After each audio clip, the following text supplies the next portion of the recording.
Welcome to the weird. This is your boy Prue. Holler at me. Into March, into my March of Mammoths. I just listened to Game of Thrones on audiobook, all audio.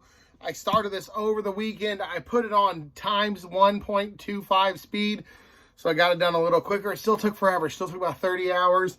I listened to it and I just prayed every day, like, please let me get enough farther. But I got into work today and I'm like, I got 200 pages left, and I did it. And it was awesome. Thank you so much. Audiobooks. I cannot thank whoever did the audiobooks, whoever thought audiobooks were a good idea, that man needs a fucking medal. How do you like your fantasy, though? I want to start this off with that. Are you a hard fantasy, a soft fantasy? Do you like wizards and dragons and magical blades? Or do you like knights and armor and fucking cavalry and a little bit of magic and beast here or there? That's going to separate how a lot of people feel about this book. But I want to get into Game of Thrones. I'm assuming you've seen the show, but let's talk about it as though you haven't seen the show, because you just, for some reason, didn't watch TV for 10 years. I don't know why you wouldn't have seen Game of Thrones. It was mostly great. Mostly great. It mostly was great at night. Mostly. All right. So, Game of Thrones is a plot. It's a political kind of book. I'm done holding that. The thing's kind of heavy. But this is a really cool cover. I don't typically like movie covers, but that's pretty cool. That's solid. I enjoy that a lot. So it's like a political book. A member called the Hand of the King dies, named John Arryn. Dies, chapter 3, you figure out he dies. And they try to figure out who done it. And there's like a house called the Starks. There's a house called the Lannisters. There's the Tyrells. And eventually it leads to who's going to control the realm when the king dies. That's basically what book 1 boils down to. Who's going to control the realm? And they fight and kill each other and all that shit. It's very political. So for the plot, I'm going to give it a C. It's not that crazy of a plot. Political families warring for control in the area. I got it. But as a side note, I'm going to raise it up to a B because of the story of Daenerys. She lost her crown. She is the daughter of the fallen king. They kill the king and they take his crown. They usurp him, if you will. And they take Daenerys and she goes across the sea to like the desert plains. And now she's old enough to like come back. And I really like Daenerys' story in this one. Daenerys, Jon Snow, and Tyrion are always my favorite characters. I think they're everybody's favorite characters. But Daenerys' story was really cool. I really thought that was a cool way to do it. But so I'm going to raise that up to a B. But let's talk about characters, though, for a second. I'm giving this an A. Solid A+ review for characters. Every character except for Sansa and Catelyn I really loved. I was not a fan of Sansa or Catelyn. I don't think I'm supposed to be.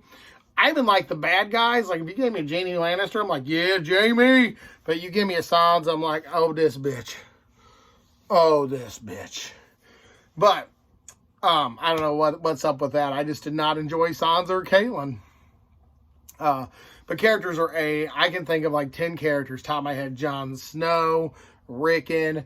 I don't like Bran's story, and some of the animals in this do die, which is cool, but sad. I mean, it's cool because it's intense, and that's kind of like their mark. And to me, that kind of hit metaphorical. It's like, oh, I'm a Stark, but when your animal dies, it's kind of like when you lose your Starkness, your connection to your family, and it really hit home because I'd take animal death seriously, and it was violent and cruel, but it made for an interesting emotional read. Let's talk about pros and cons. Pros, obviously, are the characters. It's a cool world. I really got invested in the writing, and 800 pages did not really feel like an 800-page journey to me. Cons, though, it's a very light on the magic system. It's not a heavily magic book. There's not really a whole lot of magical creatures in book 1 especially. I'm assuming more come later. A few magical weapons or some zombie-like creatures, and that's the first intro picks up with zombies, and then you don't really get zombies again. That's a bit of a con for me. So for those are the pros and cons. It's cool, action, well-written, violence, a lot of political drama if you're into that, but light on the magic, and it sets up for something early that doesn't deliver on until the very end. Journey. But how did you enjoy the Game of Thrones? How did you enjoy book 1 of your time in Westeros? AKA A Song of Fire and Ice. I loved it. I think this is great. It's a bit bulky. You're going to get through it in a little bit of time. But you can totally just sit down and read 50 pages. Finish this in 16 days, which is what my goal was to do a Swan Song, except I just fell so behind with work and overtime and stuff. So sorry about that. This is a personal apology to everyone for me not finishing Swan Song. I really wanted to finish it. Sorry about that. But I finished 3 giant books in March, so I'm happy about that. But for Game of Thrones, overall rating, I'm giving it a B. Characters are great. It's a bit of a trek. The plot's kind of standard in this one, but it picks up in later on from what I gathered. Yeah, if you like epic fantasy, you can't go wrong with Game of Thrones. If you want a more magical-based system, which is kind of what I like the Legend of Drizzt or Wheel of Time, you might like those better. But this has been your boy Prune. I don't read a whole lot of fantasy. I read some, but I should read more. So take it easy, stay creepy, and thanks for finishing this March with the Mammoths with me. God bless. Love you.